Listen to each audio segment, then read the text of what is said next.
Welcome to the Emerging Biotech Leader, where we help biotech leaders maximize the value of their therapeutics from translational development to product launch. We're your hosts. I'm Kim Kushner. And I'm Ramin Farhad.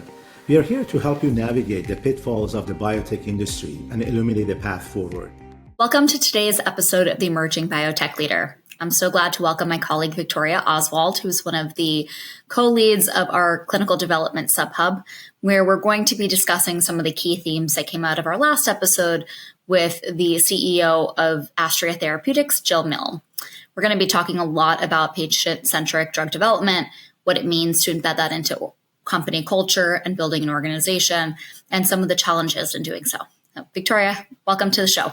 Thank you so much. Happy to be here. Appreciate you joining. I know we've talked about a lot of the themes that Jill highlighted in the last episode. In particular, you and I have discussed this concept of really embedding the patient voice into early drug development. And in your experiences, I know you're spending a lot of time with early drug development programs, especially in new modalities and in rare diseases. Can you talk a little bit about your experience in this space? Absolutely. So I think one of the things that Jill hit on that really resonates with a lot of what we're seeing is thinking about when you can bring patient insights in earlier. How can you leverage those different inferences to really make some concrete decisions? And I know she talked about, thinking about how to leverage that in protocol development and how do you just increase engagement overall. I think we've seen that across different settings with our clients. The more we engage with patients and understand their perspective on even something when you're thinking about the assessments, how long of someone's day is that really going to take? What does that mean for their day-to-day lives with everything else that's going on? And the more information you can get up front really helps you create a trial that will be successful all around, not just for, getting that efficacy data at the end of it, but really successful for the patient's experience overall. And I think it's critical. We're seeing it regardless. I know also you guys talked about not just doing this in the rare disease space, but regardless of the therapeutic area. And it's very critical, and we're seeing it across the board. I totally agree. And one of the things that I've always been really fascinated by as I've watched Astria's story and been close to a number of the leaders there is that they're very much focused on the idea of being not just the first in class, but being the patient's preferred option when it comes to having a medicine brought to them for whatever disease state, whether it's rare or not rare.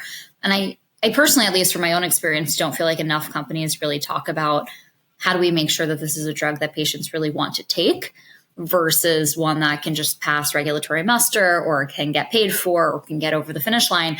But if no patient wants to use it and no physician wants to prescribe it, we're kind of stuck. You're developing something that's not really going to go anywhere. So how have you thought about that? Have you seen this play out in other different ways? We've definitely seen where, efficacy alone is so critical, of course, but it's not everything, right? If you have two products, how do you make one differentiated in a way that's even more impactful than that, especially if you had, similar efficacy? We definitely have, and I think what Jill had mentioned, sort of bringing the patient in, what matters to a patient with a certain disease, and how can a company support them when they're taking this drug, regardless of modality, regardless of frequency, dose regimen, all those types of things. So I think we've seen that, and thinking about strategies to really empower a patient when taking a product and understanding how it affects them holistically rather than just, receiving a medication. Yeah. And I think one of the areas that I know we touched on in the prior episode, but I've also seen a lot of organizations struggle with is the funding situation and how funding is finite when we're talking about early drug development, especially for single asset biotechs. And, every dollar spent on a patient preference study or running a patient ad board or doing all this work, it seems like a luxury rather than a core requirement. And I've seen a lot of leaders really struggle with how do I balance the budgetary requirements to do this right versus, is there a leaner way to do it in some capacity and get that insight, even if you can't do everything that you've wanted to do. And I definitely see a lot of leaders struggle with that. Does that resonate with you? Yes, I think so. And then thinking about sort of how can you do what you can right now, right? To just what you were saying, Kim, it's not that you have to do everything and all of it all at once. How can you sort of integrate that in from the start and make it a cohesive thread. I think that's the thing, right? Even if you're starting small, it's more than nothing. So you're not down the line and you haven't incorporated this and then you're almost working backwards. I think Jill had mentioned even just having an initial patient advocacy representative in some of their initial calls. I think she even said it in pipeline, which I thought was really very thoughtful and some of the things that, are definitely worth considering. Yeah. I know in your personal experience, you've been spending a lot of time kind of split between rare disease and gene therapy, but also a good amount of time in oncology. How does it differ in the oncology space? Well, it's a good question. I think when it comes to the oncology space, you're thinking about, I'm thinking about the experience we have right now. There's more competition in a certain sense, depending on what you're looking at as far as the target, right? So how do you actually think about what you're bringing to market and how that really affects the patient, especially if some of these patients, maybe they've had one or multiple treatments before they're going to this one? How do you really become best for that patient? I think is a bigger question there in a certain way. You're sort of asking the same question, but looking at it from different angles, as opposed to in the rare disease space, a lot of these folks don't have anything, right? So then there's a different balance there, but the patient perspective is important all the same. Yeah, totally agree. The competitive landscape is so uniquely different. And when we think about oncology, obviously most of these patients are not necessarily treatment naive, and they're dealing with all different kind of factors that come with their disease or, subsequent comorbidities that, are being managed in parallel. And so in those situations, what might be best for one patient is likely very different from another, but you can still be, the option that has the least side effects or the least, painful side effects or whatever it might be. And how do you manage for that in a phase 1 trial when you're really just trying to prove this thing is safe to use in humans? Yeah, and you're not even thinking about efficacy at that point, but obviously these accelerated pathways that we see in the regulatory environment are helping people move a lot quicker, but it means you need to be worried about these questions so much earlier than we historically have. Absolutely. I think that's a really good point. I even think about it, even in this conversation right now, Kim, right? I'm talking a lot about efficacy. Your point is well taken, right? Phase 1, really, you're focusing on safety, but that piece, we're getting pulled in earlier and earlier. So it's what else can you sort of see in those studies, but also what's the impact on the patient in a more holistic type of fashion? Totally. And it makes me think about the kind of the market landscape that we're working in right now overall. Organizations are moving into how do I prove as much as I can in a phase 1, which is really its cleanest format, meant to really do that, focus on safety. But they're trying to understand as much as they can about the disease. But a lot of that is also driven by the investor environment, where they're expecting a really high bar in these early studies in order to get through a Series A or initial funding. And the tranches are much larger for these early stage companies. And so, everything is moving earlier and earlier in terms of the expectations being set on these biotechs that are trying to operate in as lean of a fashion as possible. And so I see these factors almost in a conflict with each other relative to what they're really trying to accomplish. Yeah. I think that's a really good point. And it is really tough. I think it goes back to one of the other things that Jill said that really resonated from a culture perspective is then it's every person that's on the ground, right? Every person within the company, regardless of what function they may be involved in, having this perspective ingrained in their ways of working. So then it's like, even if your team is lean, how do you make sure you have everybody thinking in that mentality and pushing forward? And then you have the right representation to have, whether it's patient advocacy or someone else, to make sure we have the patient voice coming in. But I think that also, when you're starting out, you have a small team, how do you make sure that's at the center there from a perspective and a mindset as the company then grows? Exactly. And I did really appreciate that point on company culture and how to embed the thinking about the patient at the forefront of everything that they're doing, and bringing it into manufacturing and bringing it into corporate functions that otherwise don't get to meet a patient. And, I think about this even within our own team here at SSI.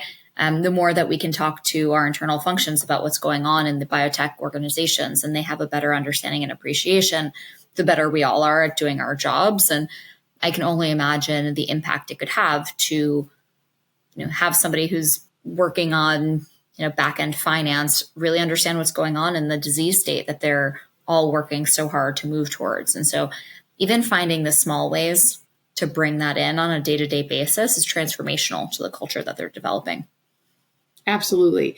And I'm just thinking now, we're seeing this more often too. Even just one of our clients had done a large company offsite, right? Everybody was there, regardless of the function.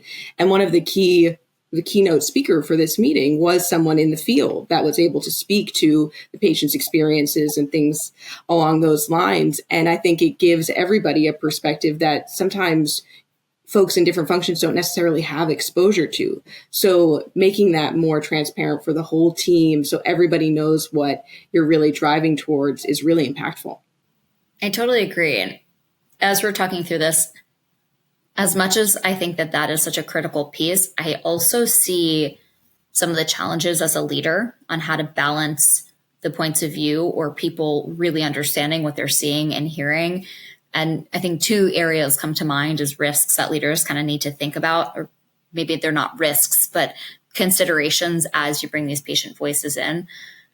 One is that inherently they might be biased by one anecdotal experience. And so I think a lot about the Alzheimer's disease space, and so many people are developing in Alzheimer's right now. And the lived experience of one person with AD is exceptionally different than the lived experience of somebody else. And the rate of progression and all of these other factors can be incredibly unique. And so when you're hearing one person speak, it's exceptionally powerful, but it also can completely bias everything that you're doing as an organization. And so you have to balance, how do I make sure that everybody fully understands and appreciates the challenges these patients are going through and everything we're doing to support it, but then not completely over index on it in terms of how you think about your drug development life cycle, or parts of the team leaning harder into one variable or factor of their story versus appreciating the bigger picture that might come from 3, 5, 10, 100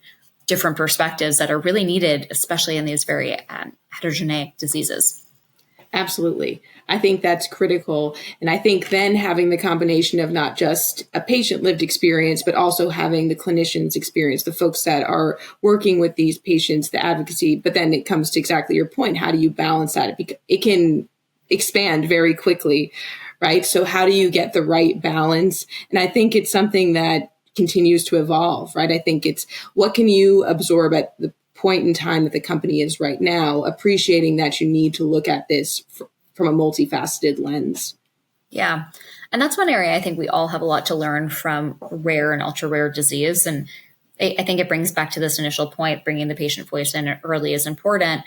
But rare and ultra rare disease also spends a lot more time really understanding the minutia of the natural history and the day-to-day and the patient experience and the entire care pathway that they're dealing with.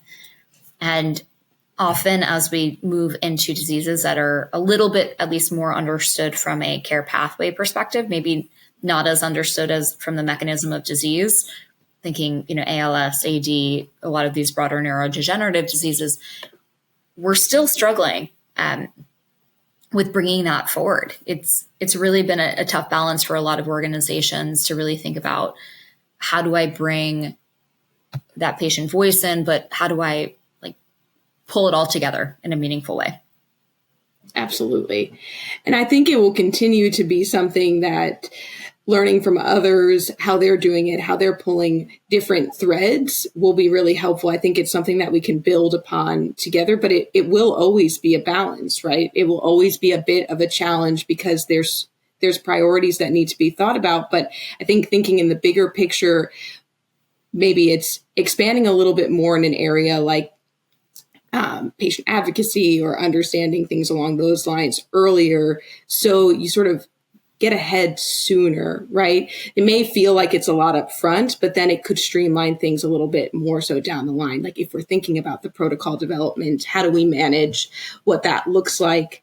And how can we use these different inferences to really expedite later on?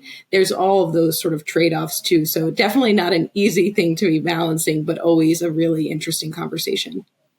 Yeah, certainly agree. And I'm eager to see how, these different patient voices start to create different substrata of how we think about the patient groups within any given disease state, and our ability to get closer to this idea of more precision medicine, not just from a biological and a technical component, but also from the myriad components of the disease and how we're treating them in different environments. And I imagine as we get more thoughtful about this patient voice, as we get maybe a little bit more sophisticated, the nuanced ways of subgroup analysis or other types of study designs up front, hopefully we're able to get to a point where we can design better trials and better drugs that really treat the patient where they are with what they need at that given point in time. Absolutely. Victoria, thank you so much for joining the episode today. It was really great to chat with you and talk through some of these, I would say, really great opportunities in our industry and really see some of our clients really to begin to take them on. Yes, thank you so much for having me. It was great to chat. Thanks for tuning in to the Emerging Biotech Leader, an SSI Strategy podcast. Join us each month for more conversations with biotech leaders. If you'd like to help navigating the complexities of biotech, reach out to our team at ssistrategy.com. Don't forget to hit subscribe and leave a review.